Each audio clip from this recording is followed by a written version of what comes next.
Yo, yo, guess what? The game is out right now. Check it out. It's free. The link is in the description. All right, let's jam. Can you feel the sunshine? Does it brighten up the day? So, I'm working on a roguelite endless runner that takes place in the world of Incaved, where you try and survive the onslaught of obstacles and decisions while using your moves effectively for as long as possible. If you're not aware, this is the final part of a mini-series of me making the game. Last video we left off with the absolute core gameplay. The player moves are completely done, the obstacles are in the game's world and function as they should. The general visuals are there, there's a tutorial that's tester approved. This game sucks! No, that's my fault! Or well, I'm saying that the obstacles are all in the game, but no, we're still missing the arguably coolest of them all. What the heck? So this little maniac man is just chilling when you run by. He spots you, lights a Molotov cocktail and starts the chase. You're passing through all these obstacles while you see him catch up to you and even surpassing you, knowing that at some point he's going to drop that bottle in front of you. Oh, I messed up the timing there, hold up. And just like that, the player is on fire. Luckily, the cave has a sprinkling system, so there's nothing to worry about. Nope, the player is definitely still on fire, and if that bar reaches the top, you take damage. The bar resets to the bottom and continues climbing to the top. Now, to combat being on fire, we all know what to do, right? Just stop, drop, and roll. 7. Yeah, that's not an elbow. We take 6 damage. How much HP do I have left? 0. We're dead. Rolling decreases the fire bar, and when it gets to 0, you won't be on fire anymore. Now, what separates a decent player from me, the person with literally the highest score on this game in the world right now, is knowing when to roll while on fire. You don't want to just spam your rolls. You're going to end your roll in the middle of a spike at some point and you'll start rolling through boulder piles, which definitely just damages you. So the goal is to find safe spaces to roll. Once you have multiple bats to deal with and a bunch of obstacles and you've reached max speed and you're on fire, that's when the game really shines. Now this stuff is very cool and all, but when you open up the game right now, this is what you see. Where's the menu? A small salad.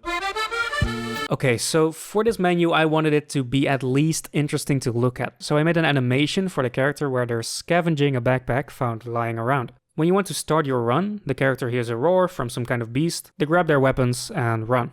Now for the actual UI, wow, I just graduated for graphical design and I know how to make UI look very sleek. This is what I came up with. I think in today's day and age, sleek and clean UI. Yeah, okay, that's cool and all, but look at this, man! This kind of UI doesn't take you away from the game's vibe and setting. You're a little person wearing a gas mask, scavenging, running, fighting to survive in this cave system while the actual world above has become a nuclear wasteland. And with the UI looking like this, it's not taking you out of that world. I'd say it even enhances the idea, because the UI isn't just an overlaying element, they're actually hanging planks in the game's world. Now, I'm going to contradict myself immediately here, because not all the UI looks like that. The actual UI during gameplay is minimalistic, but that's because it's supposed to give you enough information at any time while cluttering the screen as little as possible. The last thing you want to happen is for a non-minimalistic massive UI element to cover the bat you're trying to hit. Now, the game still needs a logo. So I made one. I came up with the logo in a train right before arrival, so I quickly sketched this and hoped future me would remember what it meant.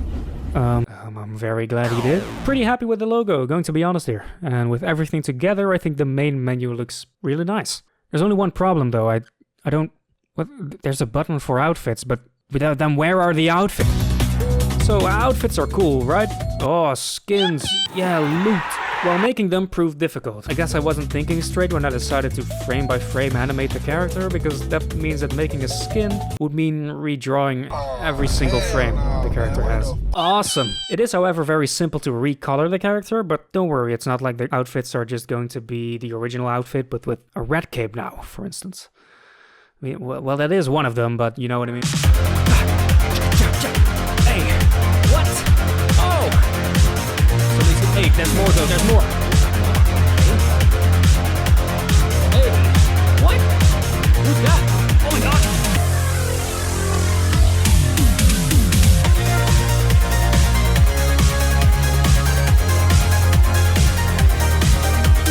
god. Okay, this looks fire. I'm gonna have to jump in myself. See ya.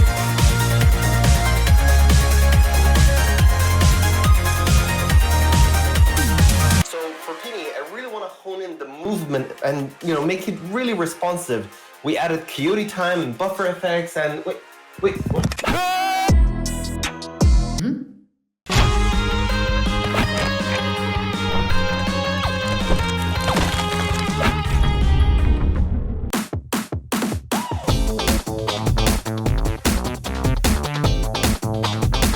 What the? What is that, dude? Why do you make my head so big? Do you actually think I look like that? I don't even want to be associated with my own branding anymore. You know what? I'm gonna change it. Okay, sure. You're not gonna change your whole branding because you dislike the skin. Wait, what? Hello, Carlson.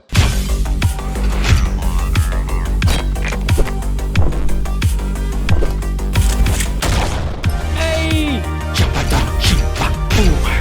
Okay, alright. Oh yeah. Oh no. Hey man, I was just... Dude, what is that? What? What is You what? can't just include them without asking me first. That's just not how it works. It's literally my intellectual property, and I never gave you permission to Well, use can it. I What? use them? Oh, yeah, sure. Well, that's pretty neat. Some cool outfits, some cool collaborations. I feel like I've opened the door for more. So name a YouTube game developer whose game characters you want to see in the game. And maybe I can talk to them and we can figure something out. Who knows? Right? Not me. How am I supposed to know? You can change outfits in this cool little TV section. Pretty proud of this one. Again, the UI is actual stuff in the world, not some overlay. And if you look closely, the navigation buttons are actually the fast forward and rewind buttons on the TV. Just zoomed in. Now these outfits exist, that's cool and all, but how do you acquire them at all?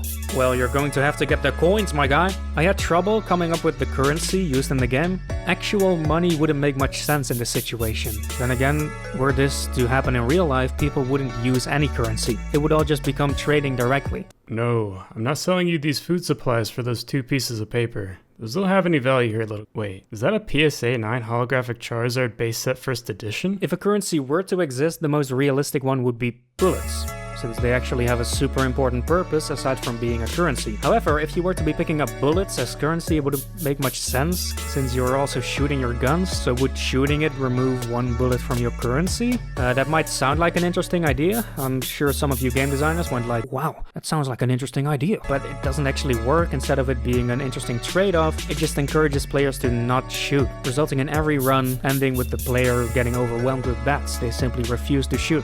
So, bottle caps it is. They also look like coins, which helps a lot with immediately understanding that it's a currency. Entering the shop, you hop down a floor, where the shopkeeper takes refuge. Now if you've watched my devlogs on Incaved, you're probably aware of my fascination for game hubs, how much I love them, their coziness, and a break of the action they provide without taking you out of the game's world. Well, I tried making the menu/shop spot just like that. It is a nice and cozy spot. Also, some environmental storytelling for you guys. This piece of cloth is red on one side, but painted gray on the other. So whenever my man hears a beast nearby, he unties the ropes, and with that lowers the cloth in front of his whole little house thingy, shielding it all from being seen in the dark cave. Pretty cool.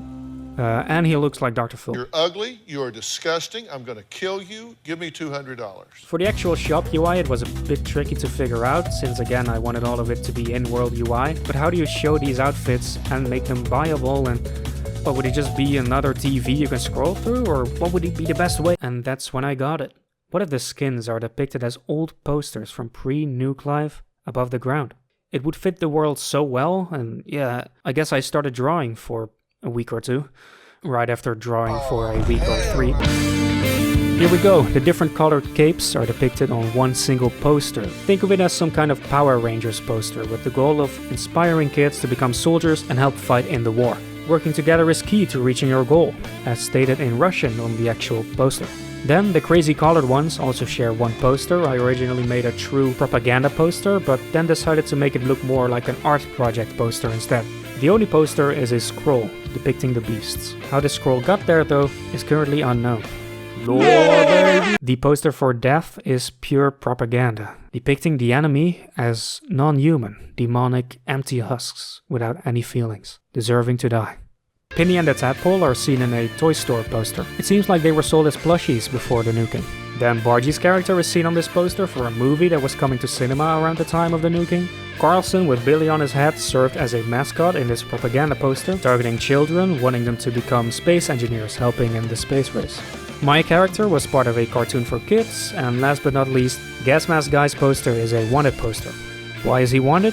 You'll find out one day. Yay! These posters are on a little scrolling rack with a small TV next to it displaying the highlighted outfit. Again, to make it even more in-worldly, the poster rack can be seen on the counter, following the movement of the poster rack the player is controlling. Very nice. After this, I added a flag to the game, which is placed at your current high score. A distance to flag meter is displayed at the bottom, which visualizes the player's goal nicely and shows how well they're progressing towards beating their high score. You pass the flag and it's very nice and cool and all. Wow. Only one problem.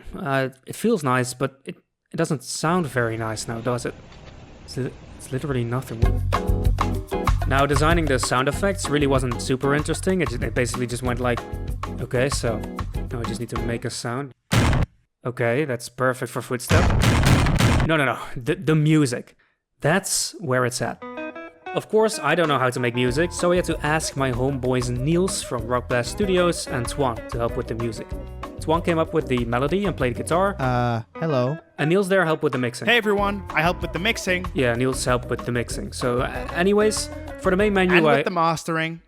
Yeah, you also helped with that. I would just want to continue. And making sure the fades between the songs weren't too sudden. Okay. And I had to make the drum loops and I for appreciate the song your help, and making sure but the whole music Niels, project I'm working on a video now. This thing needs to be done soon. Shut the up, amount man. of work I still This need is to. What the? Oh my. Dude. For the main menu, my vision was to use a single acoustic guitar. This, paired with some ambient sounds, really gives off the vibe of the setting well. Remember the whole post-nuclear war thing I talked about earlier? Yeah, here it is. But now, through the power of my mixing skills, when you go to the shop, the single acoustic sad-sounding guitar transitions to an absolute vibe. Okay, alright, I want to stay here with you forever. It's scary up there, bro. This was inspired by the Wii Shopping channel music, which was just, so happy and boppy, it made you want to buy stuff. Now obviously, with how packed with action the actual gameplay is, the music had to correspond. Starting off the music is, pretty chill, and there's a beat to it now. But as you start speeding up, more instruments are being added. The gameplay gets more intense and so does the music. The melody of the main menu returns as an electrical guitar this time. The bass goes crazy. We skip to even later. Crazy guitar riff going on now. Alright, we're running really fast now. It's called a guitar riff, right? Sure, guys, right, sure. Cool. Now getting to that 1,000 meter mark, reaching max speed, stuff goes through the roof! For a more in-depth view on how this music all came together, Twan will release a video on that soon. It will be in the description when it's out. But as I said at the start of the video, the game is out right now. Check the link in the description. Also follow me on Twitch, first stream very, very soon. Also subscribe and like the video. Alright, see ya!